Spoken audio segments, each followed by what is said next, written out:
Hi guys, welcome to iTTV. I am Mr. Wong, your English teacher.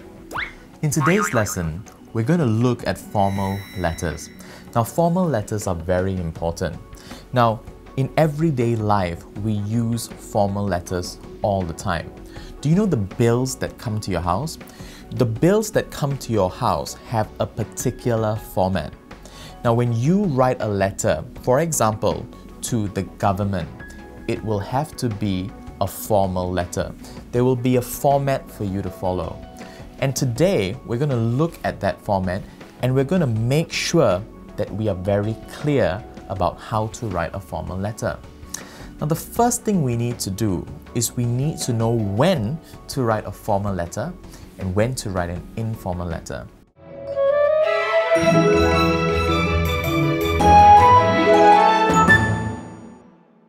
So let's look at an informal letter first.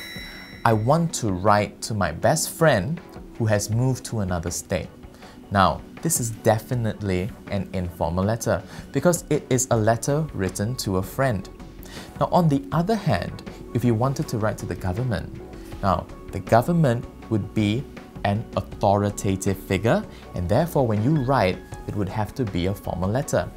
So let's look at different situations where you would need to write a formal letter. First, let's look at this picture. We have a man and he is looking at a newspaper and we can see the word careers written on it. Looking for a job, you need to write a letter. Now, when you are looking for a job, you will have to write a letter. What sort of a letter? A formal letter. Now, let's look at another example. Here, we see a picture of a road with so many potholes. Your street is full of potholes and it has not been retarred for a long time. You definitely need to write a letter to the local council. So here, your letter will be addressed to the local council. Therefore, you need to write a formal letter and you will tell them about these potholes and how you want them to be repaired. Here is another example. Here we have a mother and a son, and you can see that the mother is very angry. Now, if you look at the son's face, you will see that he has been hurt. Now, what do you think happened? You are angry that your son has been bullied by several boys. Then, write a formal letter to the principal. So now, the mother wants to write a letter to complain about the fact that her son has been bullied, and she's going to write to the principal. Now, what is the relationship between the mother and the principal? Now, they're not friends, so it is a formal relationship. She will therefore have to write a formal letter. So these are some situations where you will need to write a formal letter. Now, it is important that we know the correct way to write a formal letter, and by the end of today, you will. Formal letter writing. Application letter, letter to editor, letter to the school principal. Now, these are some examples of when you will know that you need to write a formal letter. Now, for us, a formal letter will be written during our exams. Now, these are some examples that normally come out during exams. So it's good to practice these over and over again. So now let's look at the format. Now, here's a very simple way of looking at it. Right on the top, you have the address of sender. Now, below that, you have this long line. Now, this line isn't there just to separate. It is part of the format. So you need to have that line there. Then, you have name of receiver and address of receiver. Now, next to this address of receiver, you have the date on the right. So let's look at this whole thing again. Address of sender right at the top on the left-hand side. You have a line. Below the line, you have the name of receiver. You then have the address of receiver. Now, right at the bottom of that address, on the right-hand side, your date needs to be in line. So this is the beginning of the format. So you need to remember these things, because if you can write this properly, remember the format and fill this up, all of this will add to your total mark. Then we move on. Dear Sir, Madam. Now, sometimes you're writing to a manager. You don't know whether this person is a boy or a girl, male or female. You therefore can just write Dear Sir, Madam. So if you're writing to a principal and you're not sure whether this principal is male or female, you do the same thing. However, if you know that the headmaster is a man, then you can straightway write to Dear Sir or Dear Mr. Lee, Dear Mr. Ahmad. So you can straightway write the name. Then you have the topic. Now, the topic would be what you are writing about. For example, if you are writing a letter to get a job application letter, therefore you will write application for manager's position. As simple as that. That is your topic. And with that, you're done. Now here's something that is important. Now you see this line next to the topic? You must always remember to underline your topic. You will then move into your introduction. Now your topic is very important for your introduction. I refer to the above matter. That is your introduction. That is your first paragraph. Isn't that easy? So you have your topic. Make sure your topic is underlined. And as you begin your first paragraph, all you need to do is to remember those few words. I refer to the above matter. Now these 6 words are your first paragraph. And there you have it. Your introduction is done. Let's move on. Second paragraph. You introduce yourself. State what post you are applying for. So, you introduce yourself. My name is. Tell them about yourself. Introduce yourself. And then, talk about the topic again. I am applying for. So we're talking about what we are applying for. So you see, in a formal letter, it's actually very easy. Everything just moves along. We then move on to the third paragraph. State your qualifications. Now, it is very important to always state your qualifications because you need to be qualified for this job. Now, when you apply for a job, now in that job advertisement, you will have requirements. So there'll be certain requirements that you need to fill. So as you go through those requirements, so this will be your guideline to how to write your qualifications. Now, when you start looking for a real job, you will of course need to write about yourself. But when you are writing for an exam, look at the advertisement, look at those requirements, and then you just turn it around and you write them in your qualification. Fourth paragraph. Any outstanding achievements related to the job you're applying for. Now, whenever you apply for a job, it's good to tell them about yourself. So if you were very active in school, you would like to tell them about it.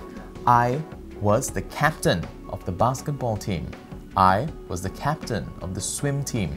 So you're telling them about your achievements. So not only are you qualified based on your education, you're also an all-rounder, which means that when it comes to sports or maybe art, you're also very good there. Fifth paragraph. State what documents that you are enclosing together with the letter. Now, in this fifth paragraph, it is important to tell them if you've added anything else in your envelope. So for example, whatever certs you're putting in, you write it down. I am enclosing my certificates. I am also enclosing photostated copies of all of my degrees, for example. So then, when I read the letter, I will then take the envelope and know, okay, there are some more things inside that I need to look at. 6. State your hope, availability of time for interview, and things like that. Now finally, state your hope. I hope that we will be able to meet soon. Now to make it more formal, whenever you write a letter to apply for a job, you'll be writing to the HR department, the Human Resource Department. So you can say something like, I hope to meet with your Human Resource Department in the near future. So you can say something like that. Now you need to tell them when you're available. Now a good way to end would be, I am available at your convenience. So you don't have to put a time or date, you just tell them whenever they want you there to give you a call and you would go. Now, sometimes in the job advertisement, they will ask you to include things like your current salary if you're already working and your expected salary. So you can also add this towards the end. I am currently getting 1,500 ringgit. I am expecting to get 1,700 ringgit. So this would be an example. Finally, thank you, space, yours truly, your signature, and this is important, your full name in capital letters. Now again, this comes back to format. So you see the ending is very simple. There are just a few things to remember and you've covered the format. Now let's look at this in detail. Now let's look at this. The manager, the human resource manager. Now, these are two examples of the people you would be writing to if you were writing a job application letter. Now, if I wasn't writing a job application letter, let's say I was writing a letter to a school and I was writing to the principal, then the people you would be writing to would be the headmaster, the principal. So these are some examples of the people you would be writing to. Now, what we're going to do now is we're going to go step by step and we're going to look at the format to writing a formal letter. Here we have 30, Jalan Batu Api, Taman Hutan Bakar, 47300 Kelana Jaya, Petaling Jaya. Now, here we have an address. It is right on the top. It is on the left-hand side. So this is the sender's address. So this would be your address because you are writing.